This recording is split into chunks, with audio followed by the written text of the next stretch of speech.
If you have an existing car loan or you're planning on financing a new car, you can reduce the total interest that you pay and pay it off early. But before I talk about how you can do this, I want to talk about some of the things that you should think about before signing the new car paperwork.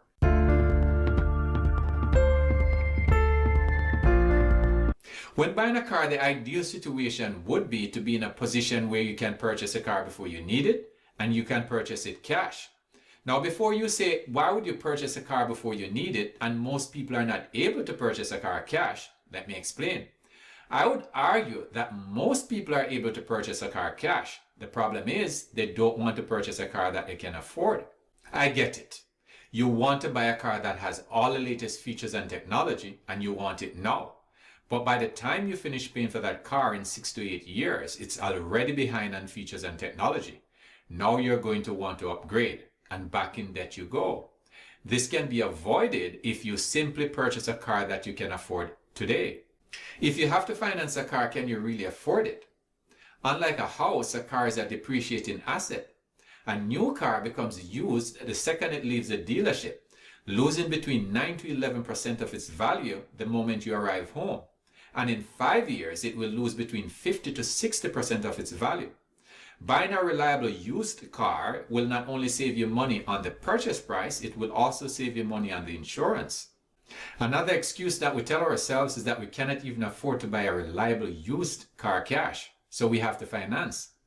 The first vehicle that I owned in America was a used 2005 Ford F-150. I had it for over 10 years and I had no major issues or repairs. When I sold it for $5,000 and it had over 112,000 miles.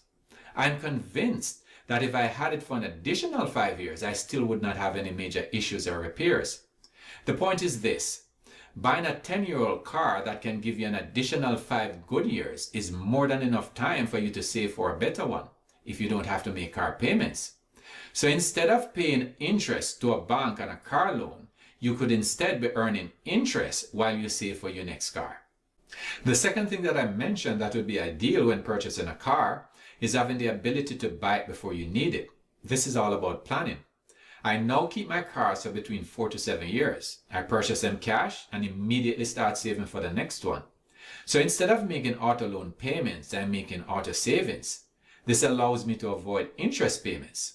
I have a special savings account that is dedicated to car savings. So even before I need a car, I have the cash to buy it.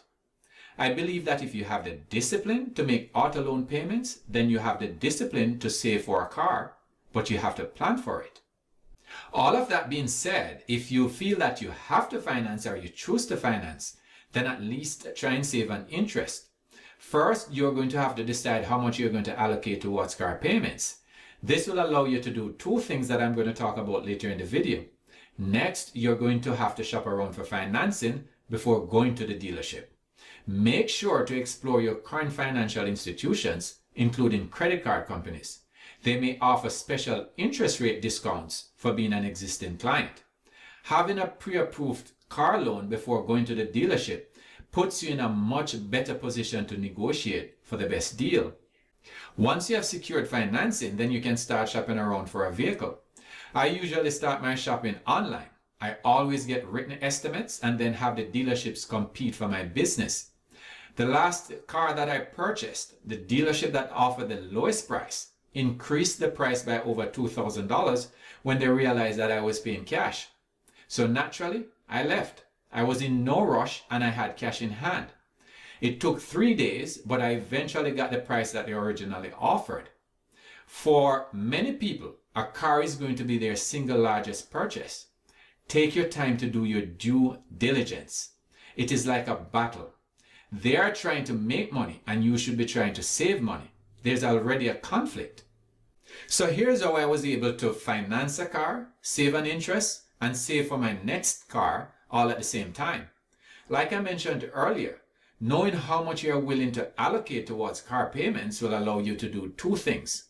1, it will allow you to determine how much extra payments you are going to be able to make towards the principal. And 2, it will allow you to determine how much you are willing to save towards your next car.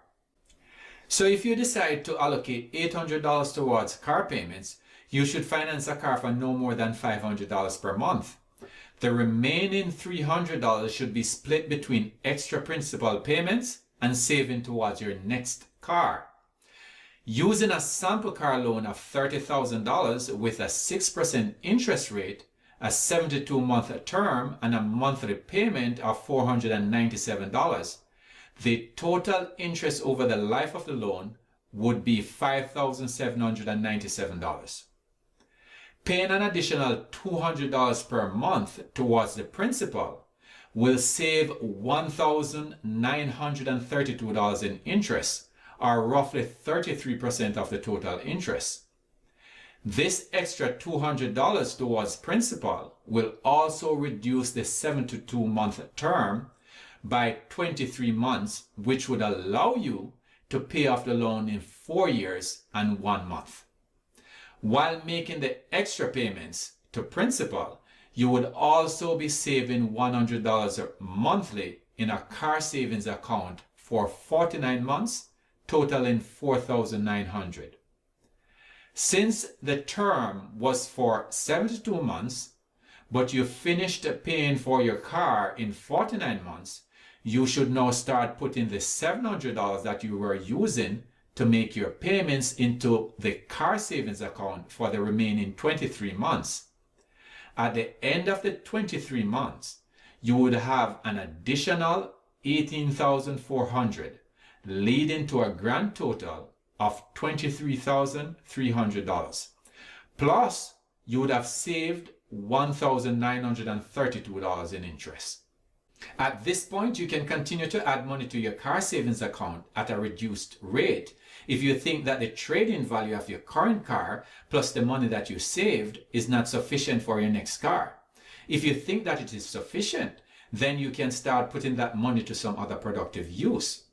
If you do this right and start to save for your next car each time you buy a new car, then you will never have to finance another vehicle again. And when I say new car, I mean new car to you. It can also be a used car. It is important to remember that when purchasing a vehicle, the cost associated with the purchase does not end when you leave the dealership.